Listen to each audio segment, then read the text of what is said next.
Boa tarde, gente. Nessa quarta aula, vamos falar sobre os serviços de saúde da mulher no hospital. Atender a mulher no hospital é diferente daquelas demandas que a gente desempenha na atenção básica.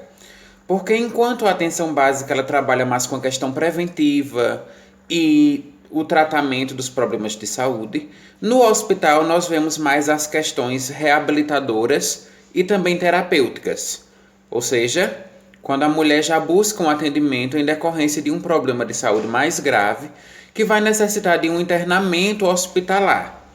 E falando em internamento hospitalar, nós temos um documento padrão que todos os hospitais trabalham, que é o Guia de Internamento, de Autorização de Internamento Hospitalar.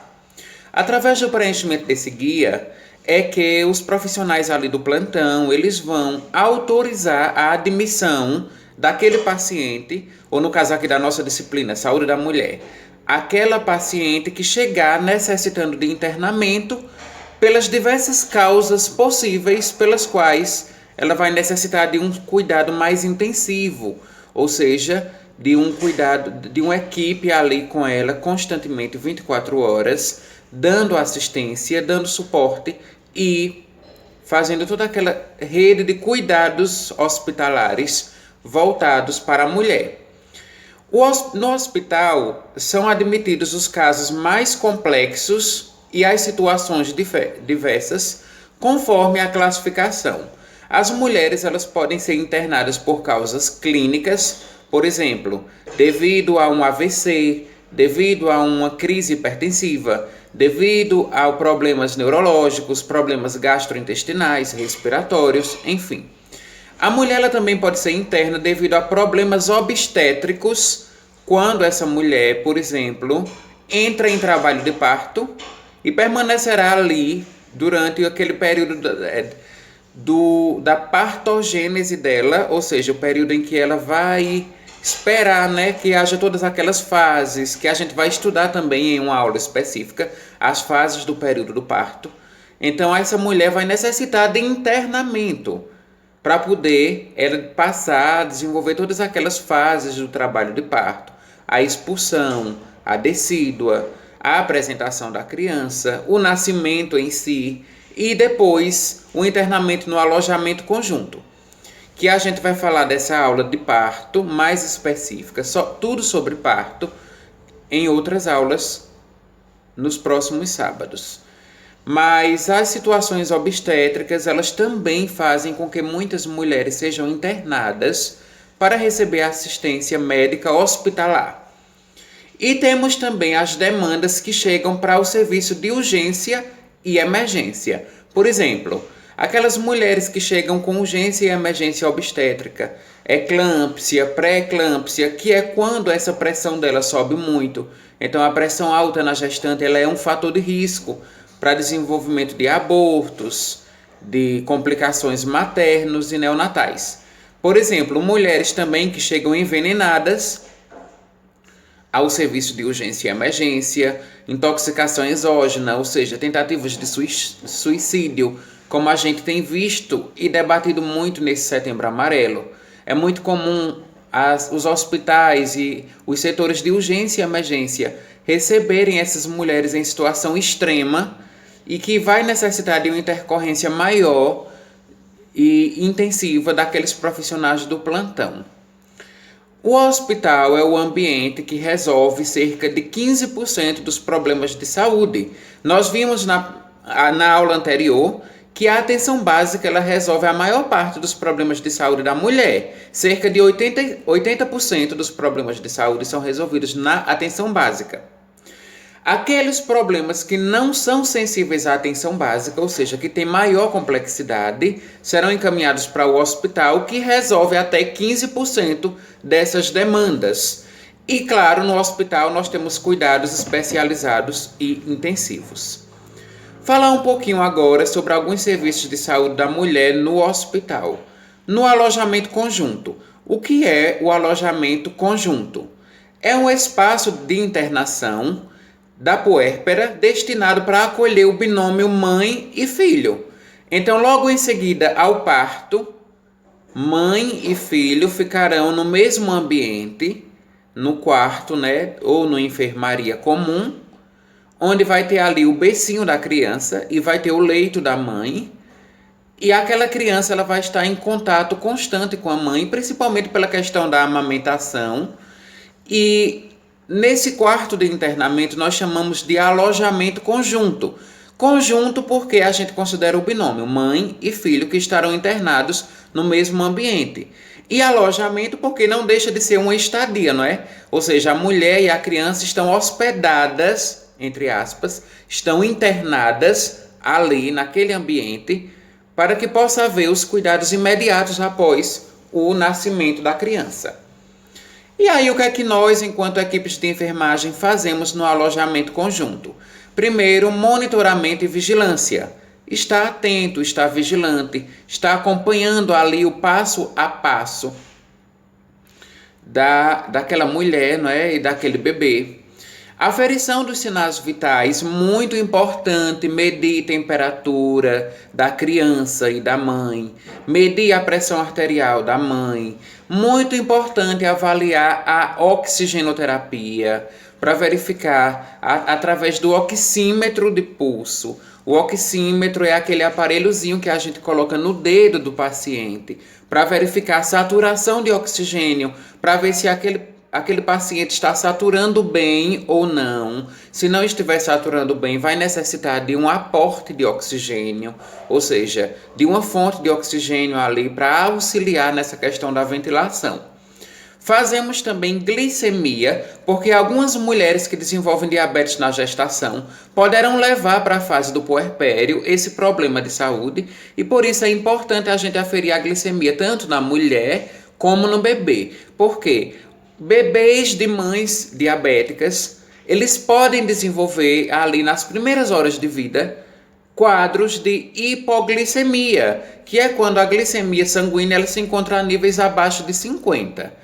Então, a hipoglicemia no bebê ela é muito grave e se ela não for tratada imediatamente, se não for corrigida ali com soluções de glicose, com soro glicosado, então o bebê ele pode vir até a morrer devido a um quadro de hipoglicemia. E também, claro, avaliamos o balanço hídrico. O que é o balanço hídrico? Se aquela mulher estiver com uma sonda vesical para urinar, não é? Sonda de demora para urinar, a gente verificar quantos ml de urina aquela mulher excretou em 12 ou em 24 horas. Porque a gente precisa ter um parâmetro da questão urinária dessa mulher, se ela está conseguindo urinar de forma consistente, de forma adequada, com um volume bom de urina, ou se ela está excretando pouca urina.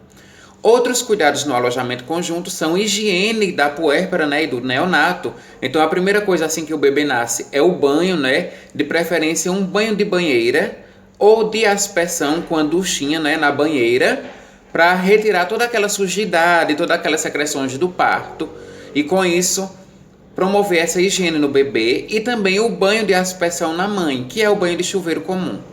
Estímulo ao aleitamento materno, então a criança desde a primeira hora de vida já deve ser estimulada ao peito da mãe, porque isso vai ajudar a nutrir, a fortalecer, a prevenir infecções por meio dos anticorpos maternos que passam através do leite, né, para a criança.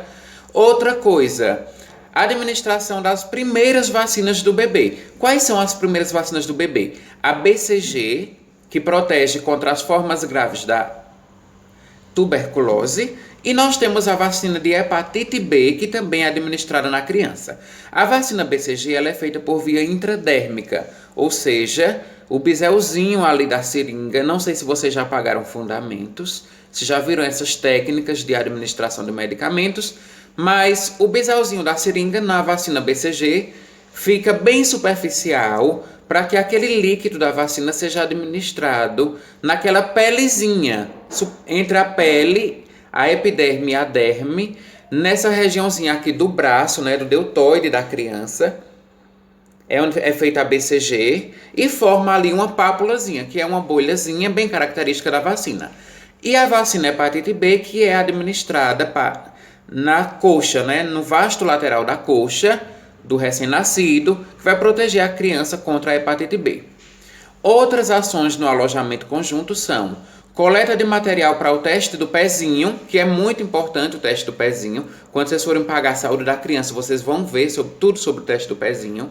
Segmento para o teste da orelhinha e do olhinho, que também são triagens feitas para avaliar a acuidade visual da criança, a capacidade de ouvir, que é feita através também do teste, da orelhinha e do olhinho, e também os testes rápidos que são feitos na mãe de HIV e de sífilis.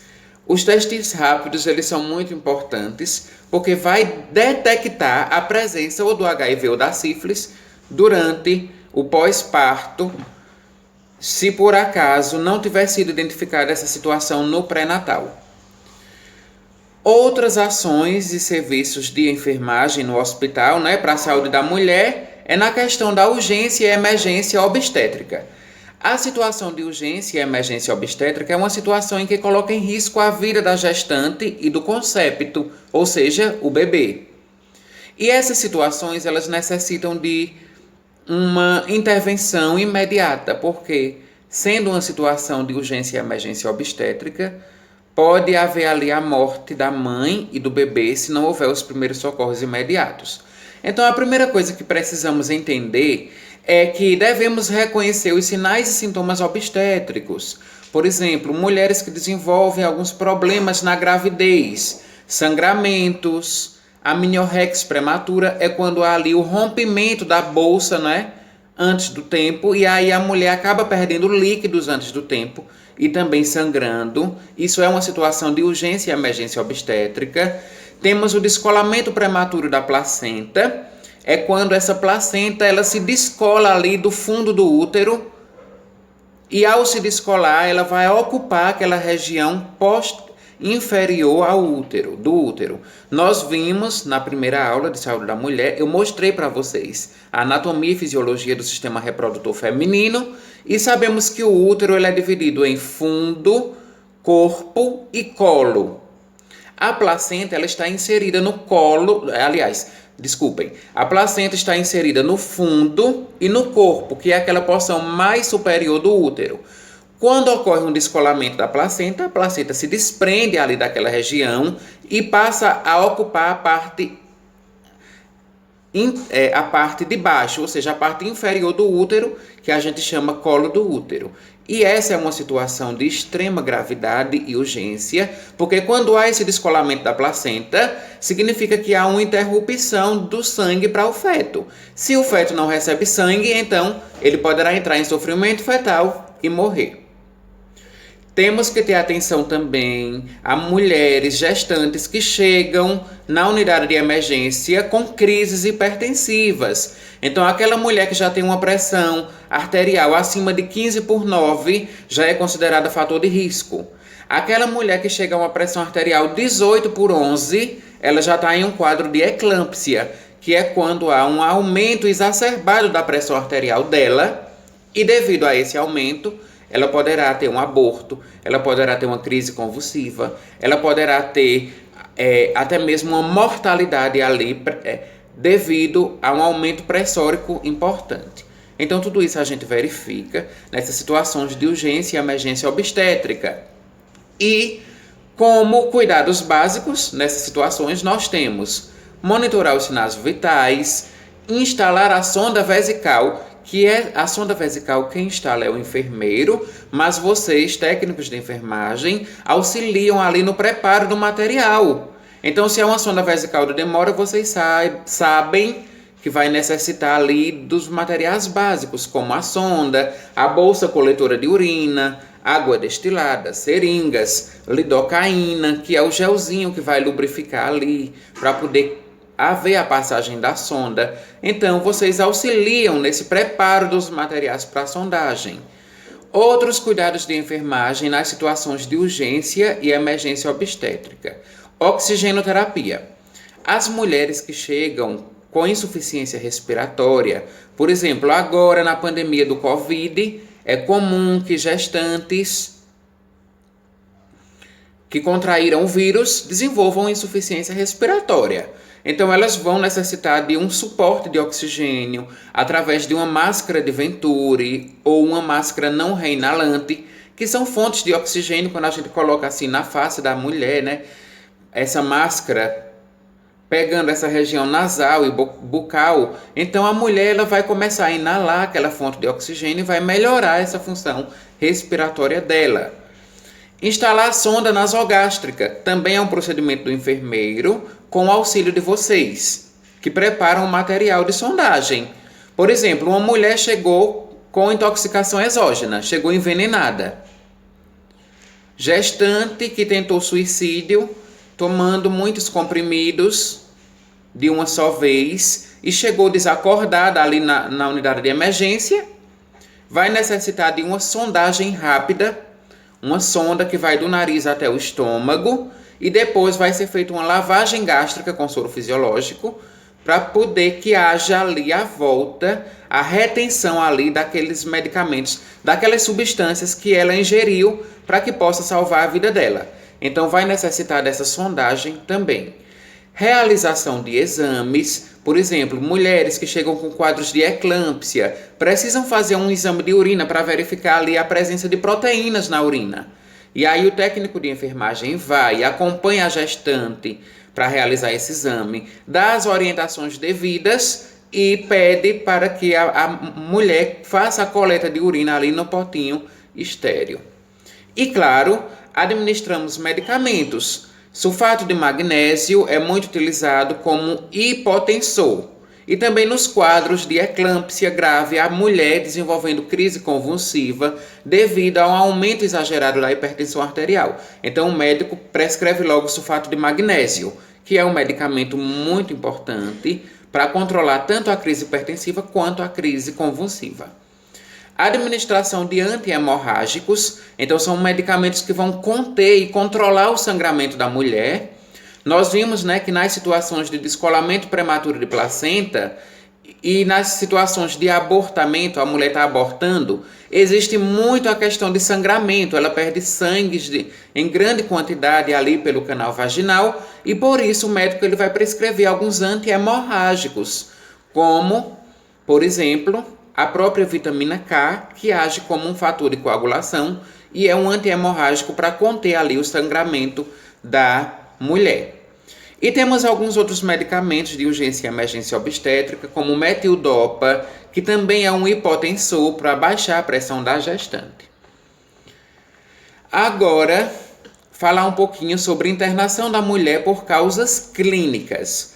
São internações em clínica médica devido a patologias diversas. Então, as mulheres elas podem ser internadas numa clínica médica, por exemplo, devido a um quadro de angina ou porque ela teve um infarto e de repente ela se recuperou daquele infarto e necessitou de atendimento ali de internação hospitalar, vai ser mandada para a clínica, para ficar ali interna.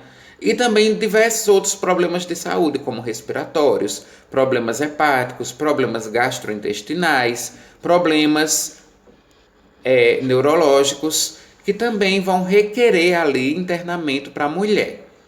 Primeira coisa, quando nós, equipe de enfermagem, estamos no plantão ali da clínica, recebemos essas mulheres para o internamento, a gente preenche o prontuário. De que forma? Preenchendo ali o cabeçalho, identificação, nome da mulher, sexo, escolaridade, estado civil, procedência, naturalidade, número do cartão do SUS, todas aquelas informações que são importantes para o preenchimento do prontuário da mulher. Registro e monitoramento dos sinais vitais, procedimentos de enfermagem, banho no leito, se for o caso. Se essa mulher estiver em uma situação crítica e não puder levantar para ir no banheiro, tomar um banho, a gente vai proceder o banho do leito dessa mulher. A gente faz a desinfecção no leito, ou seja, toda vez que a gente vai receber, não somente essas pacientes mulheres, mas de forma geral, quando a gente vai receber pacientes na clínica, a gente faz uma limpeza, uma desinfecção bem feita, utilizando alguns antissépticos, como álcool, ou como clorexidina, ou PVPI, que são substâncias próprias, são líquidos próprios para ajudar ali na limpeza do leito, para poder a gente fazer essa desinfecção terminal do leito da clínica. Outros exames que outros procedimentos que a gente realiza na mulher internada são enemas, principalmente para mulheres com problemas gastrointestinais, que têm uma dificuldade muito grande em evacuar. Então, aquelas mulheres com dificuldade na eliminação das fezes, normalmente o médico prescreve um enema, que é uma lavagem intestinal. A gente utiliza uma sonda retal e utilizamos também uma solução de glicerina, que é um líquido que vai ser injetado ali por via retal, para que esse líquido ele possa lubrificar, não é, as paredes intestinais e também lubrificar o excesso de fezes e assim permitir com que essa mulher ela evacue de forma espontânea e de forma normal. Punção venosa, então a gente vai puncionar uma veia para manter ali a hidratação dela durante o internamento. A gente verifica a oximetria de pulso, curativos. Então, mulheres com úlceras de pele, úlceras de pressão, úlceras neuropáticas, principalmente aquelas mulheres diabéticas que evoluem para complicações do diabetes e acabam desenvolvendo uma úlcera no pé. A gente realiza esses curativos de forma bem asséptica, ou seja, promover o máximo possível de limpeza e higienização, além da aplicação das substâncias que a gente utiliza nos curativos. Carvão ativado, alginato de cálcio. Nós temos também o AGE, que é o ácido graxo essencial, muito utilizado para a cicatrização dessas úlceras, dessas feridas. E, claro, a lavagem com soro fisiológico para promovermos esses curativos de forma adequada. No serviço hospitalar, também é muito comum a gente receber demandas de mulheres vítimas de violência. E aí, quando a gente recebe essas mulheres que sofreram agressões, a gente faz uma comunicação documental dos casos de agressão contra a mulher. De que forma? Preenchendo uma ficha de notificação dos casos de violência e de agressões contra as mulheres. E aí, essa ficha ela é uma fichazinha do SINAM, que é o Sistema de Informações de Agravos e Notificações. Todas as vezes que chega uma mulher no hospital agredida, essa agressão ela pode ser física, ou seja, o companheiro ou alguma outra pessoa agrediu, bateu, chutou, beliscou, empurrou na parede, deu uma queda, fraturou ali um braço, fraturou uma perna, ou um estrangulamento, por exemplo, ou uma tentativa de homicídio através de uma lesão por arma de fogo, lesão por arma branca. Todas essas agressões são agressões físicas. E nós temos também as agressões sexuais, que é quando o agressor ele tem uma relação sexual não consensual, ou seja, forçada ali com a mulher, e através desse estupro, a mulher ela vai sofrer essa agressão sexual, o que pode gerar muitos danos ali a nível da saúde da mulher, como, por exemplo, doenças sexualmente transmissíveis, problemas psicológicos, traumas, estresse pós-traumático devido àquela agressão. E com isso, vai ser muito ruim para a questão da saúde da mulher. Essa agressão ela também pode ser moral ou psicológica. Por exemplo, a pessoa ali... Isso a gente vê muito na questão dos ambientes de trabalho. Mulheres sendo ofendidas pelos seus chefes. A questão de danos morais, não é? Então, o chefe ou alguns colegas de trabalho começam a xingar ou ameaçar ou constranger diante das outras pessoas. E isso é muito ruim porque vai mexer também com o psicológico da mulher e ela vai se sentir agredida do mesmo jeito. Então, o que é que a gente faz diante de uma mulher nessas situações? Atendimento emergencial. Se foi uma lesão por arma de fogo, uma lesão por arma branca, a gente vai ter que manter todo aquele suporte hemodinâmico, com catéter de oxigênio, com medicamentos, com sondagem, a questão de curativos, todo aquele atendimento emergencial que a gente faz diante de uma agressão ali mais séria. Suporte emocional, ou seja, a gente realmente está ao lado da mulher, confortando, dando palavras assim de ânimo, palavras de autoestima, apesar do trauma que ela sofreu. A gente busca evidenciar esse suporte emocional, que para ela vai ser muito importante.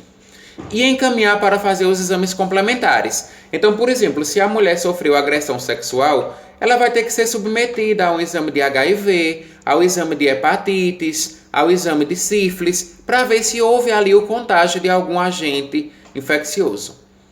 A administração de medicamentos antivirais, por exemplo, ou seja, se ela foi agredida de forma sexual, houve ali uma penetração forçada e não se sabe se o agressor é portador do vírus HIV, então faz parte do protocolo de assistência a essas mulheres vítimas de violência sexual que elas recebam a dosagem de pelo menos um coquetel de antivirais contra o HIV, que são um conjunto de medicamentos ali para combater ou tentar impedir a replicação do vírus HIV ali no corpo da mulher que sofreu a agressão sexual. Administramos também antibióticos e sedativos. Por exemplo, uma mulher que sofreu agressão sexual e foi constatada o contágio da sífilis, ela vai precisar tomar um antibiótico, que nesse caso da sífilis seria a penicilina, que é a bezetacil, né? A tão temível bezetacil, para poder tratar ali o treponema, que é a bactéria que causa a sífilis. E também nós administramos sedativos, principalmente em mulheres que sofreram lesões por arma de fogo, lesões por armas brancas. Mulheres que foram vítimas de queimaduras, então os próprios maridos, às vezes, os companheiros, acabam jogando ácido. A gente vê muito isso, né, na mídia, de vez em quando a gente vê em reportagens, a mulher foi queimada pelo companheiro, ele jogou ácido, ou ele jogou líquido quente. Então a gente vai ter que tratar aquelas queimaduras com curativos, com hidratação ali para a mulher, e também com a questão da administração desses medicamentos sedativos para manter a mulher sedada e ela sofrer o mínimo possível. E claro, a gente aciona o serviço de proteção à mulher, que nesse caso seria a Polícia Civil, Polícia Militar, Assistência Social e a Delegacia da Mulher, que vai oferecer todo o respaldo e todo o subsídio para proteger a mulher de novas agressões devido ali àquele fato. Às vezes o agressor ele volta para tentar agredir mais ainda a mulher, ou para, até mesmo nos casos mais graves, querer matá-la. Então, por isso, essa mulher ela vai precisar de uma assistência protetiva por meio de outros órgãos de assistência e defesa à mulher, como a polícia, dependendo da situação, o Corpo de Bombeiros ou a Delegacia da Mulher e Assistência Social. Vocês veem aí no slide a fichazinha de notificação de casos de violência doméstica, sexual e outros tipos de violência que deve ser preenchida no serviço hospitalar todas as vezes que uma mulher chegar vítima de violência. Por último, vamos falar dos cuidados de enfermagem no pré- e pós-operatório de mulheres que se submeteram a alguma cirurgia.